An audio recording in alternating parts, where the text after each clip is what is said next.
우리가 요한복음 4장 14절 말씀을 함께 읽도록 하겠습니다. 내가 주는 물은 그 속에서 영생하도록 솟아나는 샘물이 되리라. 오늘 은혜의 샘물, 축복의 샘물, 생명의 샘물에 대해서 우리가 함께 은혜를 나누겠습니다. 우리 주님이 보여주시는 그림은 물이 흐르는 도랑이 아니라 생수가 솟는 샘입니다. 가득 채워라. 그러면 그에게 부어진 그대로 주님과의 생동력 있는 관계의 아름다움이 그 성도로부터 차고 넘치도록 흘러나올 것입니다. 만일 당신의 생명이 마땅히 넘쳐 흘러야 하는데 그렇지 않다면 이는 당신이 책임져야 합니다. 뭔가 흐름을 막고 있는 것입니다. 그분에게 연결되어 있어야 합니다.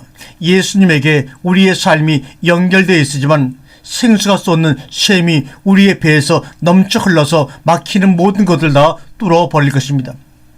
그러면 개인적으로 복을 받습니까? 아닙니다.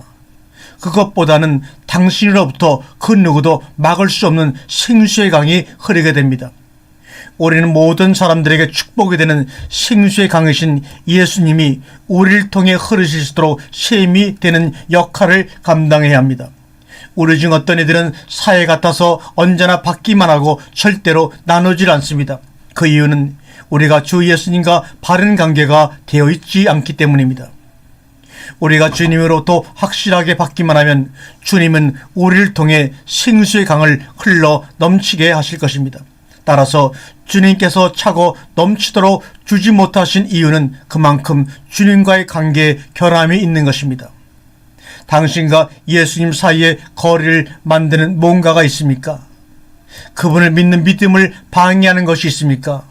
없다면 예수님께서 당신으로부터 생수의 강이 흐르게 될 것이라고 말씀하십니다.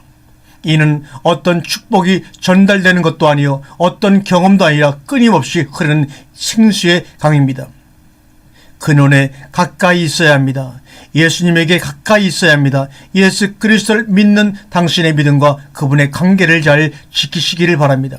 그러면 메마름도 없고 죽음도 없는 가운데 끊임없는 생수가 다른 사람들을 위해 흐를 것입니다.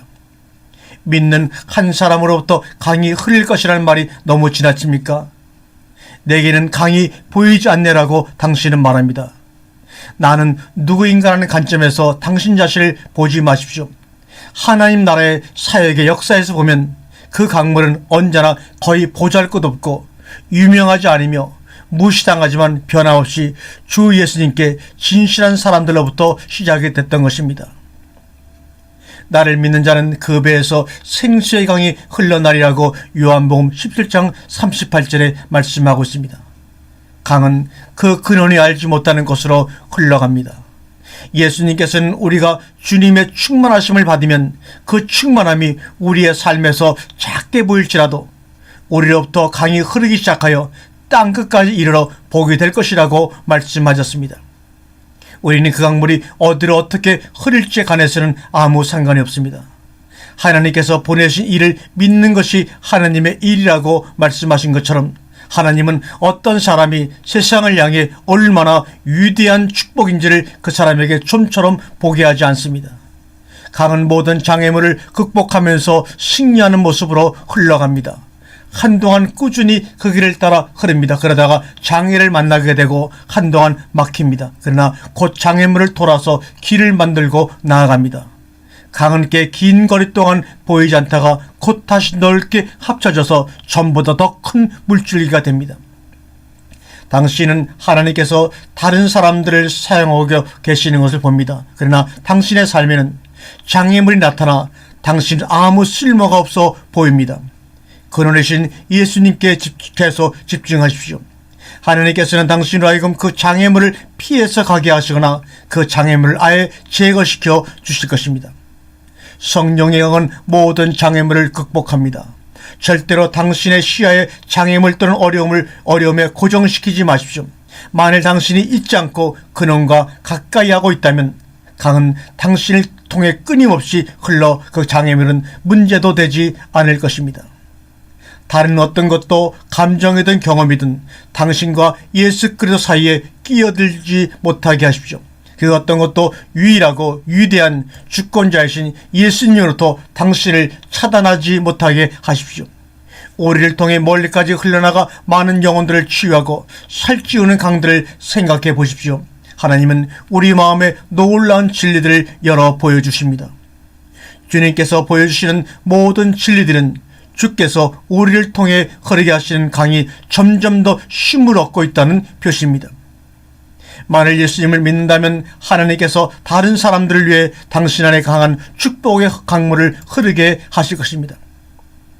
그런데도 아직도 여러분 하나님을 믿기보다는 하나님을 위해 일하고 있습니까? 어떻게 죄인이 성도로 변할 수가 있습니까? 어떻게 망가진 인생이 바로 설 수가 있습니까? 대답은 한 가지입니다. 오 주님, 저는 모르지만 주께서 아십니다. 절대로 종교적인 상식을 가지고 함부로 말하지 마십시오. 그렇지요. 좀 더 많은 성경 읽기와 묵상 및 기도 시간을 통해 가능하다고 봅니다라고 종교적인 상식으로 쉽게 말하지 말라는 말입니다. 먼저 하나님을 신뢰하는 것보다 뭔가를 하는 것이 사실은 더 쉽습니다. 우리를 당황스러울 정도로 바쁜 행사를 보면서 성령께서 역사하시는 것으로 우리는 많이들 오해를 합니다. 바로 이러한 이유로 하나님과 함께하는 사역자가 너무나 적고 하나님과 함께하는 성도가 너무나 적고 주님을 위해 일하는 사역자가 그렇게 많은 것입니다. 하나님을 믿기보다 하나님을 위해 일하겠다는 것입니다. 정말로 당신은 우리가 할 수 없는 일을 하나님이 하실 수 있다고 믿습니까? 하나님께서 우리를 위해 어떤 일을 하셨는가를 망각하는 만큼 우리는 사람에게 실망합니다.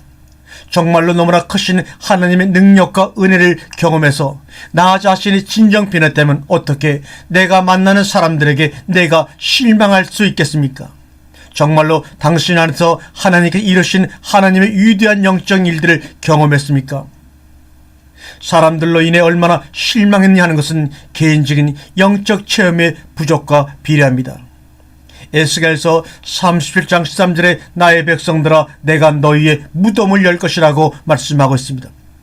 하나님을 떠난 인간들의 속성이 어떠한지를 우리에게 보여주기 원하실 때 주님은 우리에게 우리 자신을 먼저 보여주십니다. 만일 하나님의 은혜가 없었다면 당신의 모습이 어떠했을지를 성령님이 보여주신다면 실제로 하나님께서는 성령 역사할 때 그렇게 하십니다.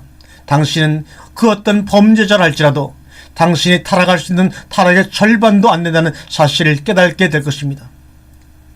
자신의 무덤이 하나님에 의해 열리면 우리는 우리 안에 선한 것이 없음을 압니다라고 고백하게 됩니다. 성령님은 하나님의 은혜가 없을 때 사람의 속성이 얼마나 악한지를 끊임없이 계시하고 계십니다. 아멘.